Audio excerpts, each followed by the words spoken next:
Sawabikul himami la tahriku aswarul akdari. Ini beberapa penerjemah beda faham tentang penerjemahan ini. Bukan berarti mereka salah ya. Sawabiq artinya sabiqah, sesuatu yang berlalu. Al-himam dari himmah. Himmah itu bisa berarti lintasan hati yang kemudian menetap, bisa berarti keinginan, kehendak, bisa berarti juga cita-cita. Namun arti lainnya adalah firasat. Jadi kalau kita ambil kalimat firasat, sawabikul himam, firasat yang pernah masuk ke dalam dirimu, pikiranmu, lalu kamu katakan mengenai seseorang, la tahriku aswat wal aqdar ya, tidak pernah mampu merobek-robek takdir. Maksudnya apa tuh? Contoh gini, dulu Abu Hurairah melihat Abdul Malik bin Marwan, masih kecil, masih bocah. Apa kata Abu Hurairah, sahabat Rasulullah? Kamu bakal jadi orang besar di dunia. Lalu betul, waktu dia remaja langsung jadi khalifah. Apakah dengan kata-kata Abu Hurairah atau karena ketentuan takdir? Duluan mana? Takdir dulu, qada dulu, qadar dulu, atau perkataan Abu Hurairah?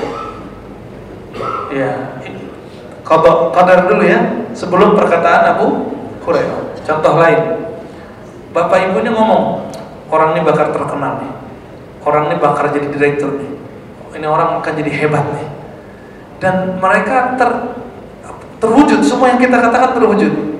Apa yang kita katakan itu bukanlah penentu takdir, bukan karena kita ngomong dia punya takdir begitu, tapi karena takdir di atas itu memancar nurnya ke dalam kolbu kita, terbaca, lalu kita katakan.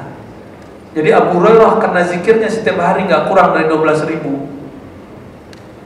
Beliau punya tasbih, saya sering menyebutkan, tasbihnya panjangnya 2.000 Pak, pakai benang tebal yang disimpul ya, sampai kemudian jadi 2.000. Dan beliau baru bisa tidur setelah berzikir 6 kali putar, berarti 12, belum lagi zikir-zikir yang lain.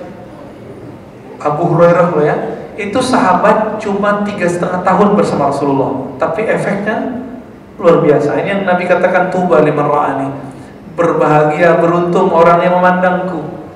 Kalau kita nggak ketemu Rasulullah, maka kita cari murid Rasulullah. Nggak ketemu murid Rasulullah, cari muridnya. Nggak bisa pakai buku, nggak bisa pakai kitab. Maka orang yang mengatakan langsung saja ke kitab dan sunnah, itu penyesatan umat. Nabi nggak pernah bilang kembali ke buku, itu nggak ada. Tapi kembali kepada apa yang Allah turunkan. Diturunnya ke siapa? Ke Nabi Muhammad. Karena kita nggak ketemu Nabi Muhammad, kita cari murid dari muridnya Nabi Muhammad SAW. Sehingga ada garansinya apa yang kita pahami itu betul-betul sesuai dengan apa yang Rasulullah maksud. Ini yang disebut sanad. Jadi hari ini banyak sekali orang ditanya, kenapa kamu hijrah lalu kemudian tidak mau berguru? Apa jawaban dia? Saya takut sesat. Karena banyak hari ini guru-guru sesat. Lalu terus kamu lakukan apa? Saya baca aja buku terjemahan dan buku-buku yang ada. Ya, buku itu sendiri kan dikarang oleh seorang guru.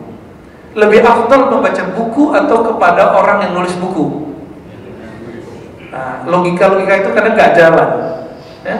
Akhirnya dia otodidak udah 3 tahun hasilnya nggak ada.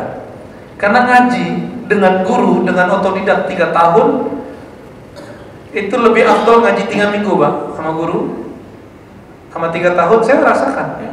Kita cuma talaki beberapa minggu dengan seorang syekh dari Suriah kan.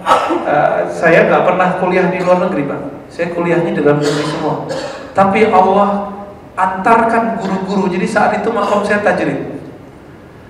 Dulu kita istikharah mau luar negeri atau dalam negeri. Istikharah nggak sebentar, 3 bulan saya istikharah. Lalu dapat jawabannya, kamu ke Jakarta. Di sana ada ahli hadis bernama Kiai Ali Mustafa Yakub. Nanti ketemu juga guru-gurunya. Ternyata benar. Ketika tahun kedua saya di sini, itu masyayikh dari Timur Tengah, sebelum Timur Tengah sekarang kacau, itu pada datang ke sini lalu buka pendaftaran. Siapa yang lolos ujian maka bisa ikut kuliah dengan beliau itu. Itu cerita saya bisa baca kitab. Kalau nggak bisa baca kitab, nggak bisa ngomong Arab.